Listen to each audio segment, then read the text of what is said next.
ও বন্ধু, এই তোমার আমি কতদিন ধরে কইতেছি মোরে একটু ব্যাম্বম হিয়াও মুই আবৃত্তি হইমু। শব্দটা আবৃত্তি না, আবৃত্তি। তাই পাঞ্জাবি পরে কমে যাও বন্ধু। সন্ধ্যায় বড় ভাইরে ডেকেছে, মনে নেই? ও আতব্রতন, এই যে বরিশাইলা মনো, তুই গাইবি বরিশালের লঞ্চে চইরা লইমু কেবিন রুম গা। ভাই ওই তোমাকে দেশি গান না, পারমিশন দিলে একটু দেশি গান গাই হুনাই। গা ওরে গাদার মা বেদা মাস্টা মোর লাগা রাহিস, একটু জলদি বরিস পাইটা দিয়া তালের উপর ছাইড়া দিস। না না না না না না না না না। চুপ কর। তোর কি আত্মসম্মান বোধ বলতে কিছু নেই যে সবাই তোর কথা নিয়ে এত অপমান করে? তোর কি লজ্জা করে না? যাবেটা মুই আমার মায়ের বাসায় কথা কই, গান গাই, এই আবার শরমের কি?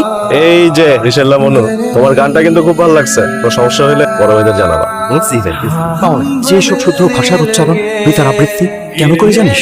কারণ আমি আমার নোয়াখালী আইডেন্টিটি লুকাতে চাই।